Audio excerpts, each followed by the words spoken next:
Welcome to the Flourishing Edge, the podcast where we share weekly tips on making flourishing your competitive edge.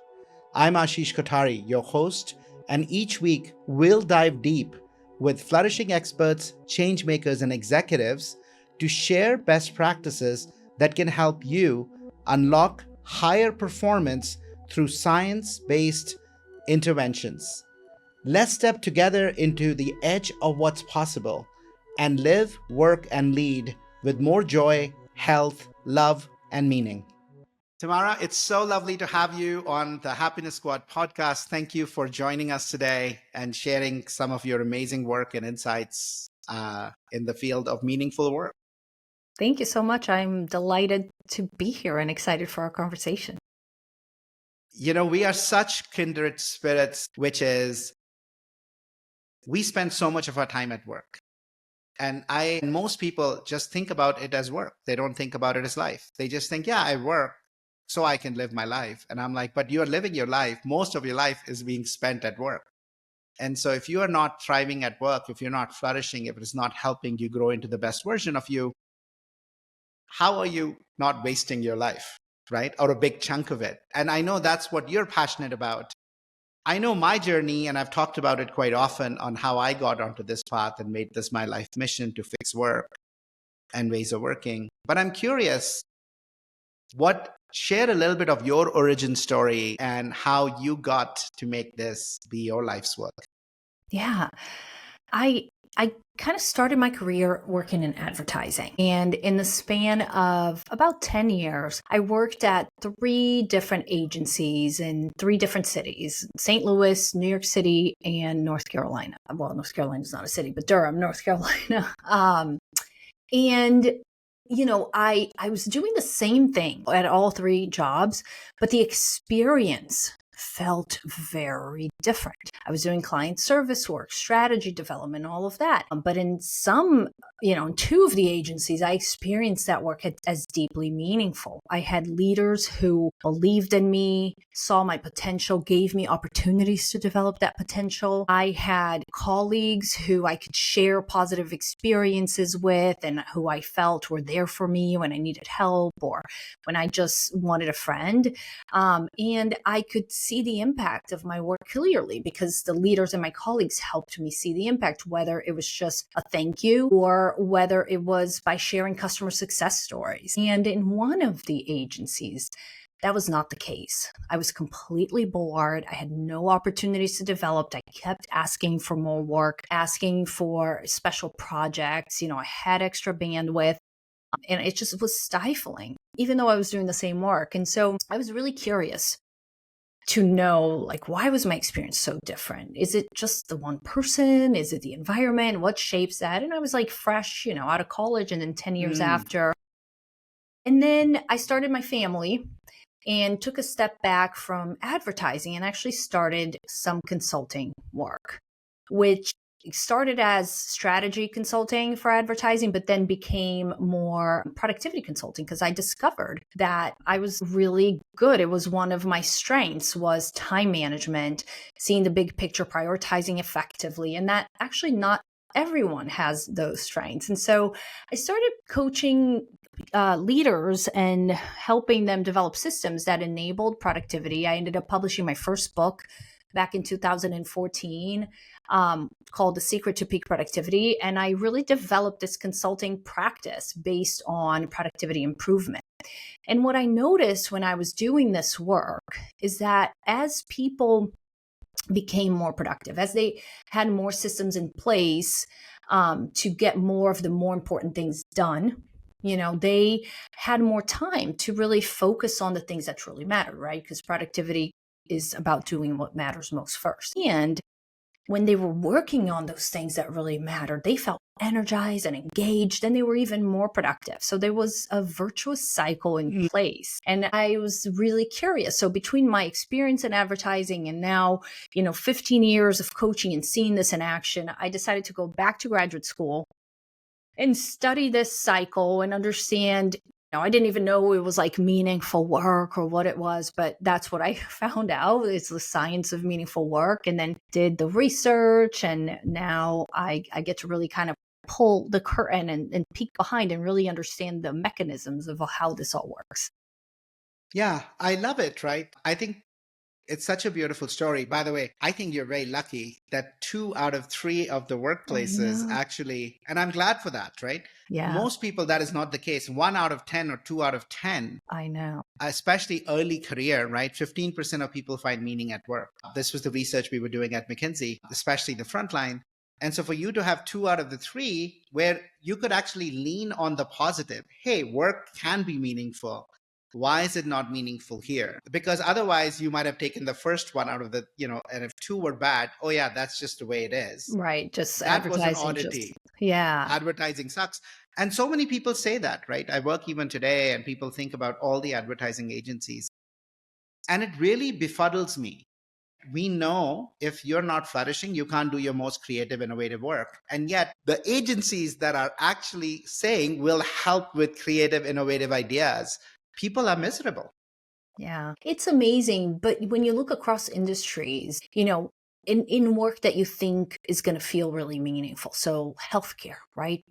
Doctors that are saving lives, or people who work in social justice or nonprofit work that are literally solving some of the world's biggest challenges, right? You think, of course, that's going to feel really meaningful. And actually, that's not the case.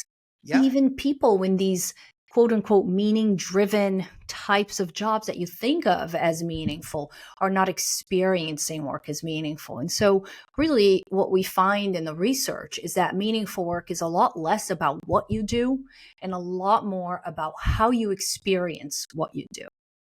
Yeah. And that is so beautiful. I'll repeat that for our listeners. I think it's deeply profound, right? It is not about what you do, but it is how you experience work. Yes.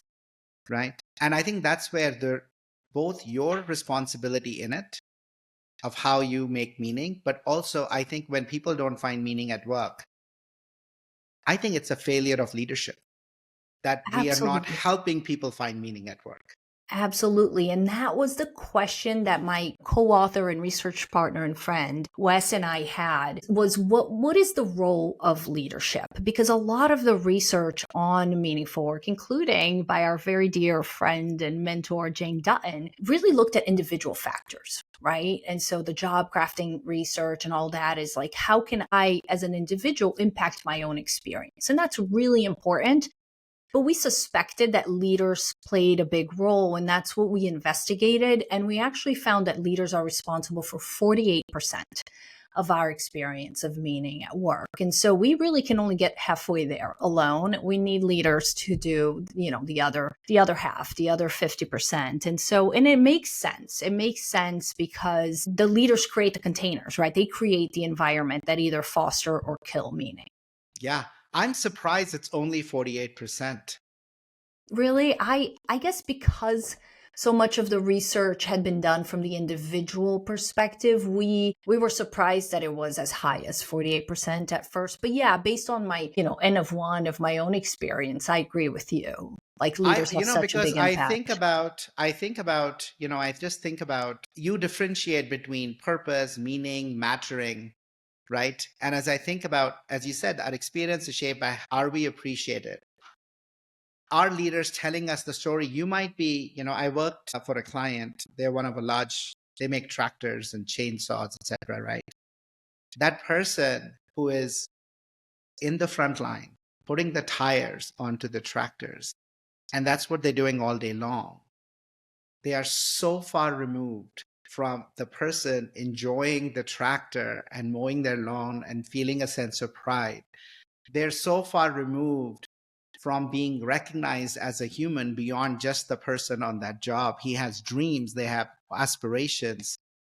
I think that's where I as I think about the impact, I'm like, oh my God, if we connected as humans, if we appreciated just the words you used in your 2 jobs versus 1, right? And we help them connect to the real impact they're making, I think it can be so transformative because I'm with you, letting individuals just say, oh, go find meaning in work. They'll find meaning at places other than work that come more naturally to them. Exactly. And they should too. Our meaning shouldn't come exclusively from work. That's some of the pushback that we get. Well, if I have meaning in my community and my family and my faith and I don't need meaning at work? And my answer to that is great. You should have meaning in all different areas of your life. And you do spend more waking hours at work than anywhere else. So I'm not saying meaning should come exclusively from work, but wouldn't that be better? Or, if that big chunk of time is meaningful, because what we know also is there's research on social contagion that if we experience meaning at work, right, we're happier at work, we bring that home with us. And that affects our families. It affects our friends, our entire community. And so I truly believe that our workplaces are our biggest levers to impact well-being at scale globally, is reshaping the experience of work. Yeah, that's the reason after 25 years, I decided, Tamara, to really go into, I quit my job. Like you, I didn't drive for productivity in a different way. I had large scale operations transformations, right, as a way. And I decided to shift to fixing ways of working, because I think I hold that as the biggest crisis, right? I hold that as the reason why we have a mental health crisis. We have a crisis of isolation. We have a crisis of meaningfulness. Viktor Frankl said in the 50s, today we have more means to live and less meaning to live for. And I think, to me, I hold that as the reason behind all the polycrisis in the world, right? Is this, that exactly as you said, right? We want people to thrive, but if they are miserable or even neutral at work, this is just a way. I mean, you're spending so much of your time there. How can you have full lives if almost 3/4 of your life is empty? Exactly. Even if it's neutral, right? You feel apathy. Maybe you're languishing. You come home and you're not energized. Yeah, you're just tired. Yeah. Yeah. Right? And the beautiful thing too, I think sometimes leaders or, people who work in culture transformation or human resources or any kind of leadership role that impacts culture really feel like they often agree with what they're hearing here, right? What we're saying. And they've often also experienced work as meaningful and as not meaningful. But I think sometimes it feels like too big of a mountain to climb, and it's just too hard. And what we found in our research is that meaning comes from three main sources: community, contribution, and challenge. So we call those the 3 C's of meaningful work. I love those. Thanks. And so when I was talking about my experience in the advertising agencies that felt meaningful, those were these moments where I experienced community, where I experienced a sense of contribution, where I was challenged to reach my full potential, right? And these moments, they can happen in any job every day. And they're not these big transformative moments. Sometimes you think meaningful work happens in these big transformative moments. And of course, intensity is valuable and we remember that, but it's also about frequency. It can be small moments that matter every day that really add up to make the overall experience meaningful. So let's get into those 3 C's. And I want to chat a little bit about how do we practically, right? If you're a leader and you say community, contribution, and challenge, how do I make that happen? So let's go into each one of them, disaggregate, and maybe share some tips with our listeners. Yeah, I love that, because that was the goal of our study, was to find specific practices that leaders can enact, right, to increase that experience of meaning. And so community is all about feeling like you belong and that you can show up authentically. You can not only be yourself, but you can share what you really think. And so community says, I matter here. And so we found, in our study, the question we asked that most powerfully predicted a high sense of community was, my leader cares about what's happening in my life outside of work. And notice that it says cares, not knows, right? It's one thing to have a culture of transparency where you can say oh, I need to leave early to go to a doctor's appointment, or, oh, I'm going to go catch my son's soccer game or whatever. That's fine. The leader knows. It's another thing for then that leader to say, hey, How was the game? Did your son win? I remembered you said it was a big tournament. How was that? It's like these small moments of caring. And, Jane's work shows it takes 40 seconds to form this high quality connection. So it doesn't have to be this like half an hour conversation that you have every week. It can happen at your next interaction, your next one-on-one, your next meeting. Show that you care about the person, ask questions about something they're interested in. What are their hobbies? Like, do you know the book that they're currently reading? Do you know their kids' names? These like small little things that really, really add up. And so to your example about the guy who's putting tires on the tractors all day, I wonder if a leader ever came up to him and said, hey, I remembered your son was going to start kindergarten. How's that going? I don't know. Yeah. I'll tell you, I had with another client who I had a different client, not a client, I don't serve them, but just somebody I was talking with, potential client. I think people they try and live such a disaggregated life. Like sometimes they want to be blind. They don't want to know. Right. And they miss the human. I think we don't live in a severance world. Like this is not a world, right? I mean, in fact, that's the reason there's a show, because it's so out of the ordinary, right? Right. That is, if you're experiencing your work as a severance world, like know that that's actually not right, because that's why there's a show, right? You don't spend millions making a show about every day. I go to the grocery store, I buy milk, I come back and I drink milk and have cereal, right? Nobody's making about that, right? Nobody's making shows about that. But this person, we have a question. We say, we have a question around, I experience financial stress in my life. And they said, I don't want to ask that question. And they have a huge attrition problem. I said, why? He says, because I know. I said, what do you know? That they have financial stress in their life. I'm like, and so why do you not want to address that? Why do you not want to address that? You just want to be blind. You want to be like, I don't want to know. This is the job, come do it. You really are, like, talk about mattering. For you, that person doesn't matter. Exactly. This is the job. Are you in or are you out? But if you treat them that way, then why do you worry? I don't know why we have so much attrition. Because you don't matter to them. Right. And isn't it better, even if there's nothing you can do right now from a budget standpoint to help that person or to, give them higher pay or whatever, even just asking the question or having a conversation, just say, you are experiencing that. Like if the person's willing to open up and say, I'm really sorry, let's put together a plan. There's nothing we can do right now, but what would be helpful here? Just asking questions. There is so much. Yeah. There is so much. Yeah. What I really like about the word community as well is that you're not talking about a supervisor and a worker. It's about community. We are peers. We are together. We care about each other. Exactly. Right? And so there's a sense of cohesion there. And it's small moments. It's the micro moments that matter, right? Exactly. It's not once a year employee appreciation week. It's every day. Every day. And, so one of my favorite social sciences studies is the friendship effect one that, if you put somebody at the bottom of a hill and you ask them to estimate how steep that hill is, if they stand there alone, they tend to estimate it to be much steeper than if they stand at the bottom of the hill with a friend. Right. And so if you think about that, like these challenges that we face seem a little less daunting if we have a friend to do them with. And at work, we are solving hard problems every day. There's fires to put out. There's problems to be solved. And so if we feel connected to the people that we're doing the work with, it feels much more manageable. It feels less daunting. We are more creative. We are more engaged. Like it just makes so much sense. Like the research totally shows this. But even from our own experience, we can all reflect on times where we had to struggle alone versus struggle with people by our side, right? And what would we choose? Yeah.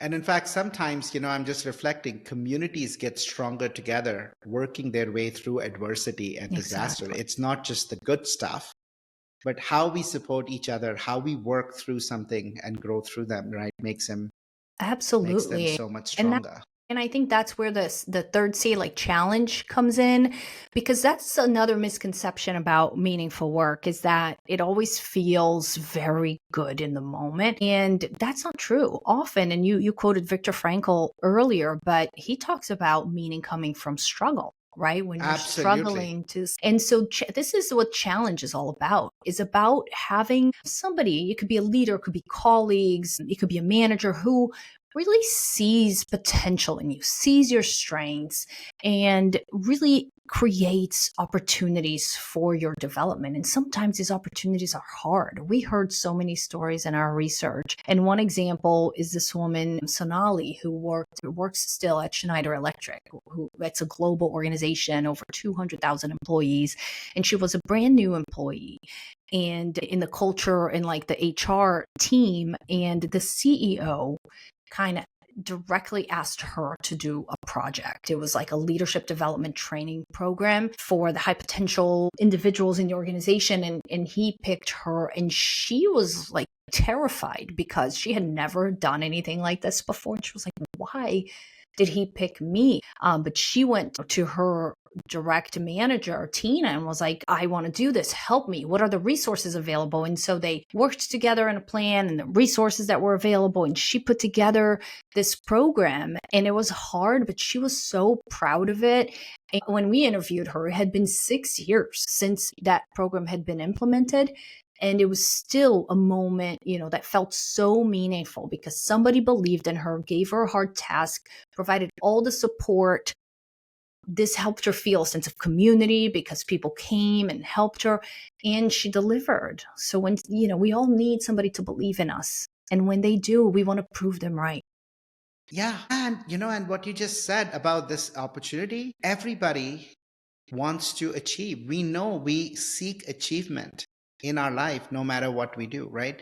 As much as the world would like you to believe everybody wants to be a couch potato and just sit and left to their devices, want to do nothing, nobody does. They want to do things that make sense, that matter, and they want to achieve.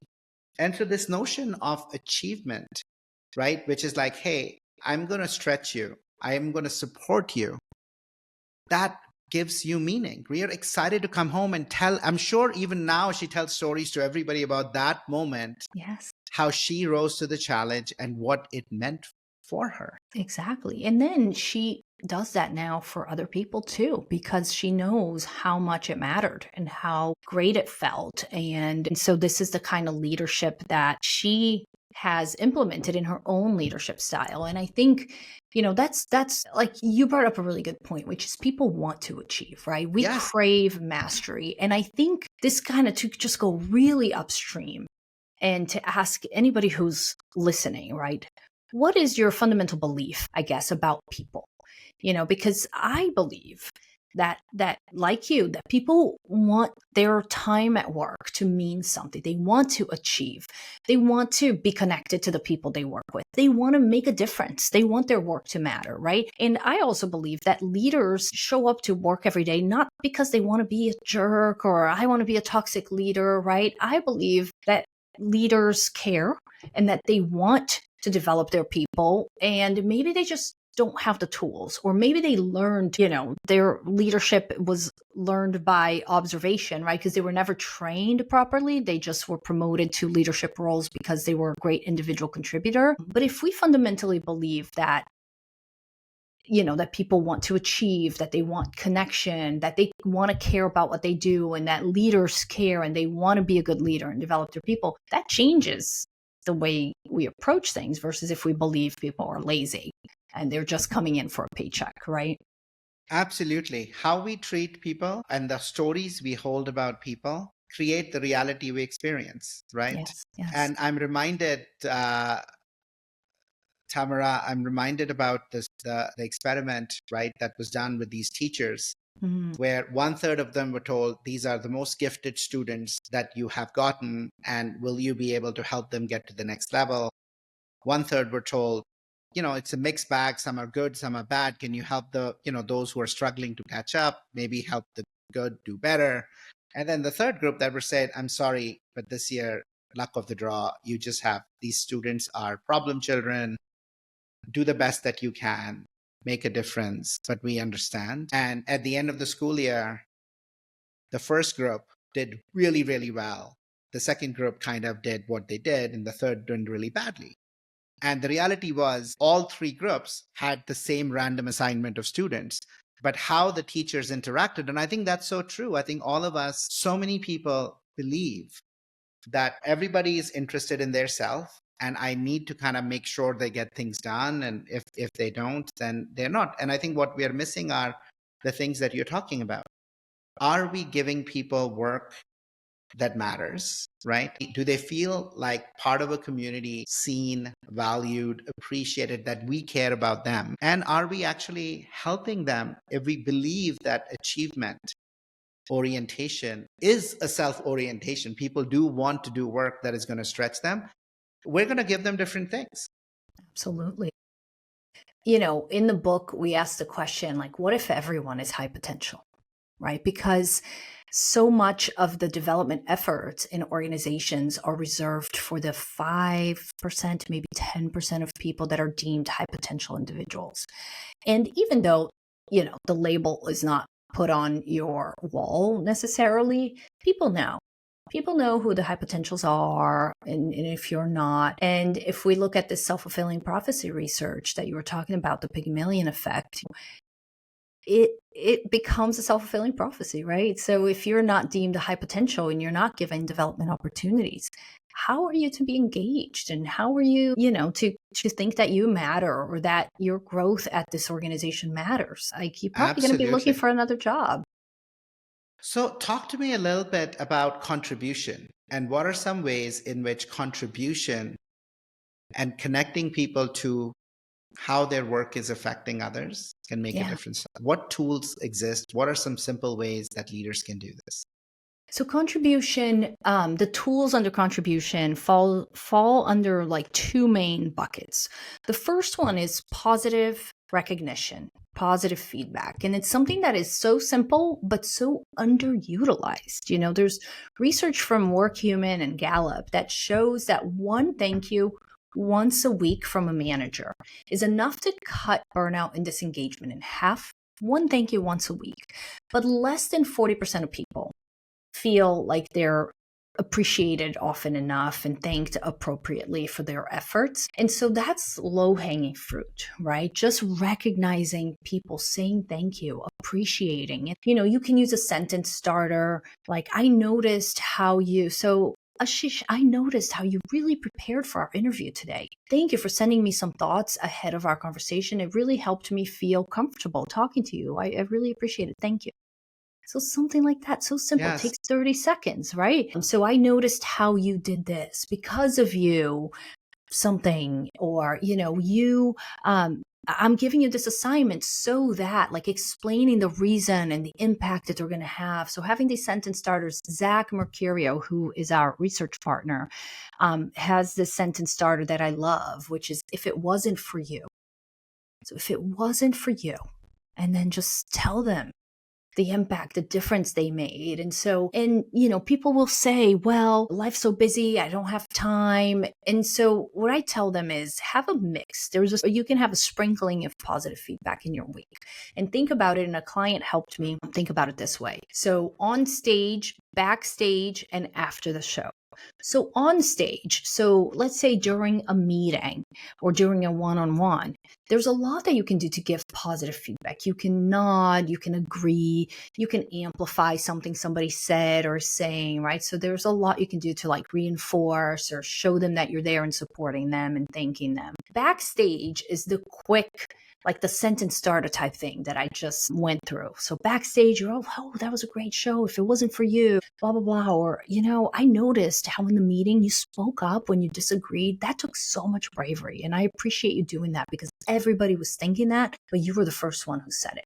So these like backstage moments where it's just like right after the show. And then later on, the after the show can be the deeper kind of positive feedback. And we created a positive feedback model that we included in the book, and it's available for free on our website, but we call it the BEST feedback. And that's an acronym that takes you through steps, and there's a worksheet. And that's for a little bit deeper, more specific feedback that you can do maybe like once a week. So there's a lot of opportunities there. So walk me through the BEST, the acronym, and that deeper feedback approach. Sure. So the B is for behavioral. So you want to focus on what the person did not who they are, not their character, but what is it that they did? So speaking up in the meeting, for example, right? That you did that. And then the E is for explicit. You want to explicitly state the impact that it had. So I'm going to go with that example. So thank you so much for speaking up in that meeting. When you were disagreeing, that took a lot of, well, I'll keep that. When everybody was disagreeing, because you did that, it allowed everyone else to feel comfortable speaking up. And so that's the explicit impact that it had. S is for strengths. So what strengths did you see? It was so brave of you to speak up like that. And you demonstrated courage, even though I'm sure it wasn't easy. This conversation is brought to you by Happiness Squad, where we help leaders build new mindsets, new habits, and transform their ways of working to truly flourish. If you're ready to unleash the untapped human potential in your organization and operate at your best, come visit us at happiness.squad.com and start your journey today. So thank you for using your strengths. And then T is timely. Do it. Don't wait until the year-end review to talk about something that happened in January, because then you lost the moment. So it's behavioral, explicit, strengths-based, and time. Yeah, I love it. So you're acknowledging something they did, the impact it had. What about a unique strength, right? What was the strength they used? Because we don't spend so much time actually playing that back for people, right? We talk about the actions, but where it comes from. And I love the notion of, do it often, do it frequently. Julian Mirabel, who is one of the researchers, and he does so much work in positive communications. He's written a wonderful book. I had him on our podcast. He and I were actually exchanging some LinkedIn messages early this morning as I was taking my flight out. He recorded a video based on a story from this book written by Dan Millman, right? And The Way of the Silent Warrior, I think, or something. And it's also, I'm forgetting the name now, but I love that book. I've read that book. And I'm saying this because many people will say, yeah, but there is not enough happening every day for me to be thankful, or every week to be thankful. And there is this particular learning in that book where he says there are no ordinary moments. Every moment is an extraordinary moment. And the reality is, as I reflect, we often think about what people don't do. We don't think about what people are doing, and they are doing miraculous things every day. We just don't notice them. If they didn't do it, we would notice them, right? And then we would call them out. And so I think if we tune ourselves, and that's what you're inviting leaders to do, is they spend 50 hours with you, 40 hours with you, 30 hours with you. It doesn't matter. Find something in the 30 hours that they did that made a difference. Yeah. Right? I mean, there's so much to unpack, but I'm going to share a story about a leader we work with. So this is a accounting firm, one of the big accounting firms, right? And we were working with a group of auditors. And so auditors spend a big part of their lives looking for what's wrong, right? Yep. They're like, I was the same. I was in consulting. That's what you do. You want to find all the bad stuff. Exactly. And so we are already wired with a negativity bias that helped us survive. So it's already kind of harder for us to notice the good. And then on top of that, you have a job where literally you are looking for the bad. And we were sharing our research and sharing the findings on positive feedback. And one of the leaders was like, wow, like it just hit her that she was not recognizing her team, and she was like, I really want to change that.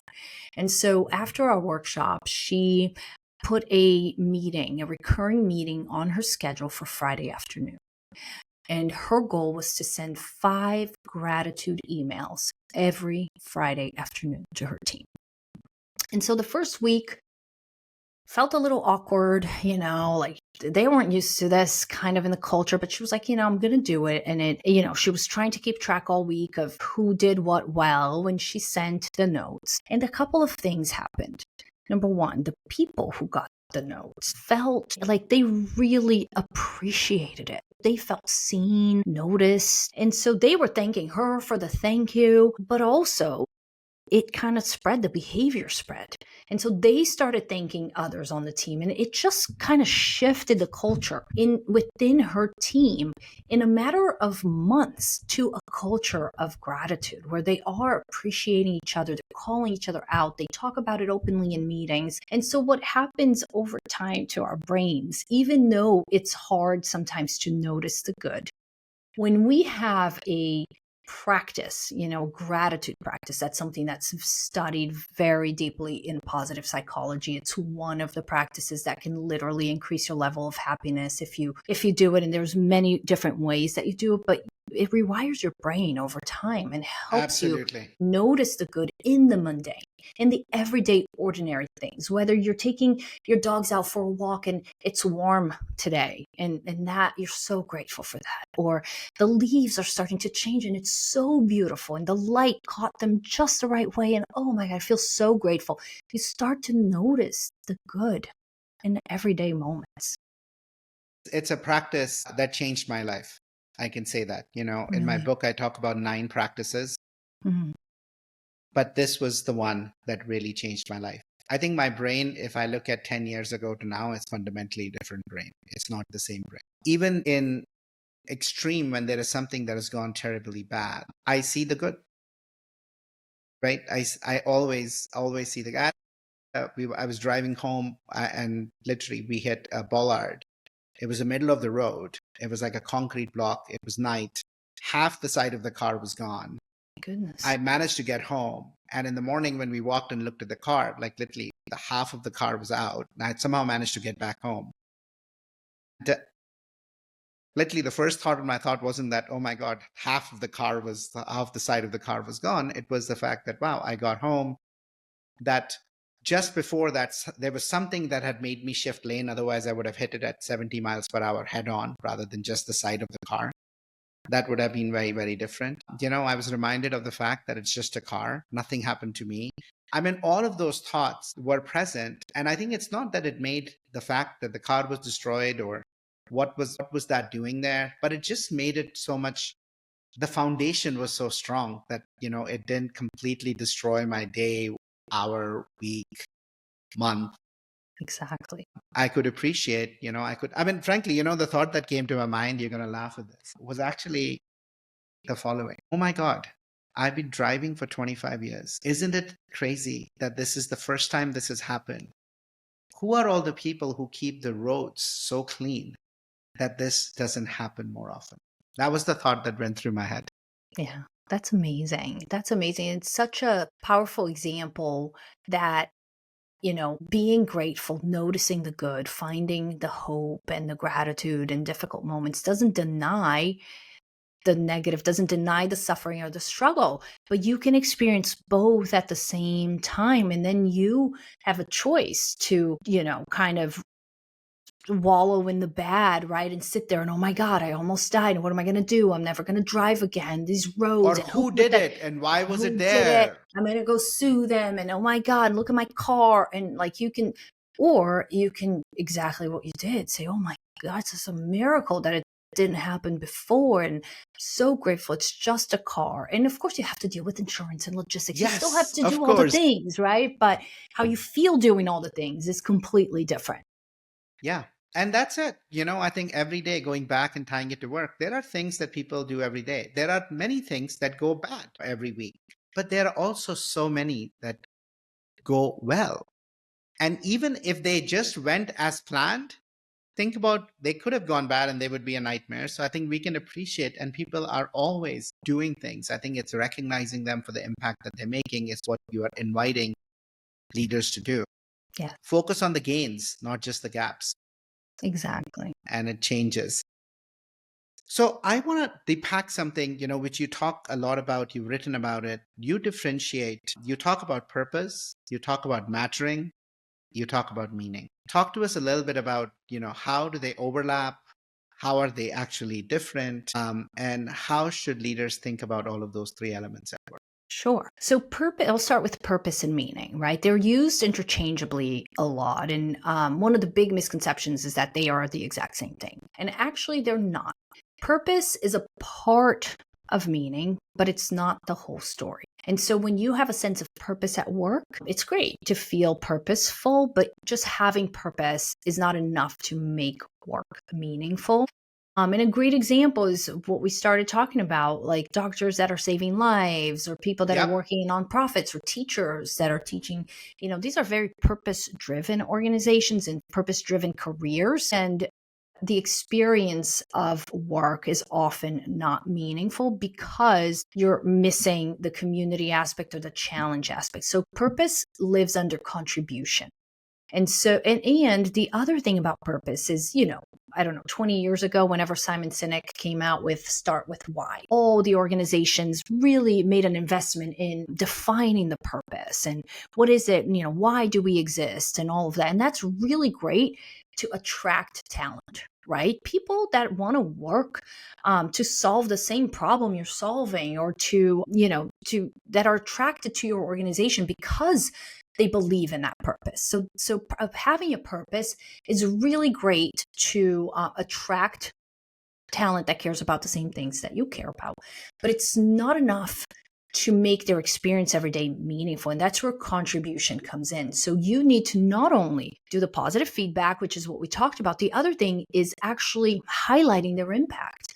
And so that is where you really frequently tell the story about how what they do every day actually connects to that purpose. And so that's really important. So purpose lives under the contribution C, but having a purpose is just not enough for the experience to feel meaningful. And then meaning and mattering overlap a lot. They're actually really interconnected. And when I was a graduate student at the University of Pennsylvania studying positive psychology, 19, Marty Seligman told us that he was kind of rethinking his PERMA acronym. And so PERMA is his theory of well-being. Mm-hmm. And the N in PERMA stands for meaning. And he was at that time considering changing it to mattering because he felt like mattering was a little bit more actionable. He ended up not doing that. He still uses meaning as the acronym, but mattering is maybe the other side or the actionable side of meaning. So I use them a lot to say, like, community says matter here. That's how you feel when you experience community, right? Contribution says what I do matters here. And challenge says my growth and development matters here. And so mattering, feeling like you matter, like what you do matters, contributes to meaning, and they're very interlocked. I love those. And I have two reflections as I think about what we do, slightly different words, but so synced up, right? So the first reflection I have is for 12 years, my first 12 years at the firm, at McKinsey, the work I did was highly purposeful. It made a massive difference in improving operational efficiencies, profits, shareholder returns. It made an impact on my clients I served. It made them more successful. Really, really high impact. It had no meaning personally to me. I don't care about money. And the fact that I was helping people negotiate cents of dollars, like, it was not meaningful. And back then, it didn't really connect for me. And I ended up having my own crisis with anxiety, which I later, through all of the work, as I discovered this work in psychology and neurosciences and some of the spiritual work I did, gave me the language to say what I was suffering was actually a crisis of meaning. It wasn't a crisis of purpose. The work was very purposeful. It was a crisis of meaning, right? And I see it all the time. There are so many organizations which are not-for-profit, social workers, etc. The work is purposeful, but because they're missing community, frankly, because also they're missing financial compensation in a way that shows you that you matter. Exactly. And your work matters. Yes, you're having an impact, but I'm not going to pay you for it. And you're struggling to make ends meet, right? There is that element of also financials and meaning that show up. But the second thing is, when we do these interventions, I often ask leaders, and this is based on the research we did at McKinsey, we were looking at sources of meaning. And what we find, Tamara, is like often only 20% of people found meaning because of the positive impact that they were making on society. 20%. So when you lead with purpose, and here's our purpose, and here's the how impact new meaning, you're losing 80% of the people. That's not what gives them meaning. It might give them purpose, but it's not meaningful for them. For some of them, what matters is what they're trying to solve for, where they're going. So I love this notion, and I always hence ask leaders to say, talk to somebody and ask them what drives them. What are they solving for? Where are they trying to go? And if you can just help them get there, first of all, you're showing that you matter. You don't just exist here to make the tire. I care about your growth. I care about your life. You talked about, community. I care about your goals and what you want to achieve. But I want to help you get there. Right. And that's the way to actually infuse meaning. It's an important element. It's not enough to talk about our corporate purpose is this. No. It's not enough. I mean, I live in the Boston area, so there's a lot of biotech here, right? So companies that are developing drugs to save patients' lives, like literally for orphan diseases and all kinds of new drugs and therapies. And I mean, you could think that's like very purposeful work. But it is just not enough. It's not enough in general. You need all three C's present for work to become meaningful. They don't need to be present at the same level, but they have a multiplier effect. So if one is at 0, the other two are just crumbling. It doesn't work. So I'm curious about this. You obviously researched this extensively. And since then, you've been working with many companies to actually make this a reality for their organizations. What is, for all of those who are very numbers driven, what is the ROI? How do you show ROI around these initiatives? How do you measure tangible impact from this intervention, from this different way of infusing community contribution and challenge into the design of an individual's job and work? How do you show the impact? How do you measure it? So our research showed very clearly that meaningful work is the upstream factor that leads to the things that leaders measure and worry about. So productivity, retention, attraction, engagement. So meaningful work is a leading indicator, and those metrics are lagging indicators. And so, we're so worried about retention, attraction of the right talent, and we measure one thing. We're like putting out fires one thing at a time. We're like, our engagement numbers are terrible. Let's focus on engagement. Or, oh my gosh, productivity is down. And what we see is when we actually focus on making work meaningful, all those metrics improve.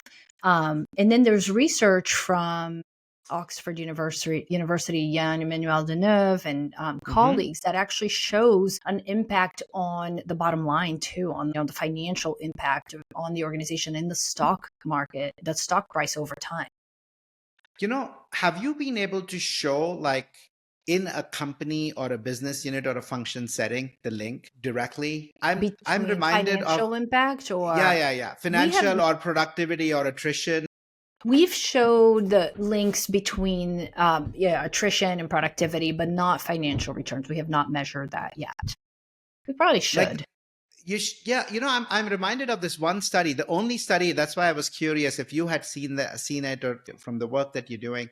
The study that I'm reminded of is the work that Adam Grant did, with the call center people who were calling to raise money, and how, like, the amount of money they raised, etc. But I'm actually, I am curious about doing this work in call centers because they measure everything. Yeah. And if that can actually, look, I really believe companies should do this because everybody matters, because it's the right thing to do, not just because it drives profits. But if we are able to show at a company, that's the thing with Oxford. I know Yann Emmanuel very well. So much of this work is research, which is at large sample sets. Even the shareholder return impact that they did is at a large company level. I think for us in the field, figuring out a way almost to find, here's the company, here's as hard as it is. If we are able to show 1, 2, 3, 4, 5, 6 and create these go and see cases, I think we'll get more people to go from research to me-search, as Tal says it, to say, it works. It can work for you. Right. Yeah. I mean, that's a really great point. We do measure before and after. We have an assessment, a scale that we developed as part of the research. And so we measure meaningful work and the practices, like before and after interventions and all of that. And then it does show improvements in fulfillment, mattering, engagement, productivity, and all that. But we haven't quite. That's a really good point. We got to figure out how to do that. Yeah. I just go back because, in a place where 15% of people find meaning at work, I go back to this notion of Seth Godin talks about it's very hard for people to change their worldviews. The reason we are at 15% of people find meaning is people share worldview that it doesn't matter. Yeah. And I think they're not going to change. It'll take a lot. And I think for people like you, me, others who are in the field, I think we almost have to go from research to really specific, macro to micro. And yes, it's hard, but I think if we find more of these, I think we might increase, because my hope is in my lifetime, we're able to take that from 15 and reverse it, right? Yeah. Where 85% find meaning. Right. I wonder if part of that. So I'm from Brazil originally. I was born and raised down there. And the book just got translated to Portuguese, and it's going to launch down there in October. So I'm going to be down there speaking at a conference. Actually, Adam Grant's going to be there, and Jan Emanuel is going to be there. And the interesting thing about Brazil is that the government just passed a new law that companies are now responsible for psychosocial effects and harms of, in employees. And so they have until May of 2026 to make changes to their organization and their regulations and their culture and all of that to protect the psychosocial safety of employees. And I think that's one way also to change, right? They have to. I love that. And I think maybe that becomes a rich place to actually go do this work and have them measure it. Yeah, I'm reminded of the old era, of Sarbanes-Oxley, where a lot of people did Sarbanes-Oxley as a cost, because once it was adopted, it wasn't an option to do it or not. It was always the right thing to do. Right. But now it was a law. So you had to take a cost. And all of a sudden people started looking at how can I justify the gains as a way to kind of make it happen. Exactly. And I wonder if that is creating an opportunity for this field in that country to say, look, we're going to measure it. You're going to have to make the investment. Let's make sure you're making the investment in a way that it actually gives returns. Exactly. And that way people don't just check the box. Yeah, because I think that's always the risk, especially in a country where the science is more nascent than it is here, right? You have to make sure that the interventions are evidence-based, I would say, not just because somebody thinks it's a good idea. Yeah. So just looking at time, I have one question for you. In this world with the rapid adoption of AI and how companies are using AI, people are feeling more replaceable, invisible, and at risk. I'm curious about your reflections around mattering, meaning, and purpose in the age of AI. What perspectives would you have? How can those tools help us to actually even more increase meaning, mattering, and purpose at work? And in what ways should we prevent them from taking away from it? I mean, I think that's a very important question. It's something that I'm thinking a lot about now. Wes and I are writing an article for HBR on this exact topic. And so what role does meaning, matter, and purpose play? I think a bigger role than ever, because in a world that is increasingly technologically based, right, where we have AI agents working alongside humans, and where AI is infused in our lives in a way that we can't even picture yet, or at least I can't. I think then those qualities that make us human are going to become more important than ever. And so how do we preserve that? And I think if we look at the past 5 years, or from when COVID hit to now, there's been so much transformation at such a rapid, accelerated pace, and it's only changing even faster now. And so I think that skills like adaptability, resilience, cognitive flexibility, skills that allow us to connect to each other. I mean, that's one thing that really happened when we all went hybrid. Work became really transactional, right? We jump into Zoom and nobody's asking oh, how was the thing on the weekend? Because you're jumping in, and often you can start end one job on a Friday, start a new job on a Monday from the same space. So the cues and all of that. So, and so I think those qualities of how do we connect with each other? How do we adapt together? How do we think more flexibly? How do we think critically? How do we feel like we're still making an impact? Are we still making an impact? And having those conversations are going to be more important than ever. And then the role that AI is going to play, I think, really depends on how thoughtfully it is implemented. And so we're talking with a lot of organizations now that are rolling out AI plans, some that are really thoughtful, like Visa and HubSpot and BetterUp, or some of the organizations that are doing it really well. And there's so much that we can learn about this experimentation phase that they're in that I think can inform how it can be done well. Just like we studied exemplars when we were doing our research for Meaningful Work. Who are the companies that are doing it really well and what can we learn from them? We're hoping to also learn about great AI implementation, but it's too soon to tell. Well, thank you, my friend. Thank you for the important work that you do. You know, we spend most of our time at work. I'll end with that, right? And it is up to us as individuals, and it's especially up to us if you're a leader leading people, to infuse meaning, mattering, and purpose into those you lead and into your own life. Otherwise, a poorly lived work life is a poorly lived life, given how much time we spend there. Mic drop moment. Yes. Thank you, my friend. So lovely to have you. Thank you so much. Thank you for joining me on The Flourishing Edge. If today's conversation inspired you, share it with someone who's ready to flourish too. Subscribe, leave a review, and stay connected for more tools to achieve breakthrough performance through flourishing.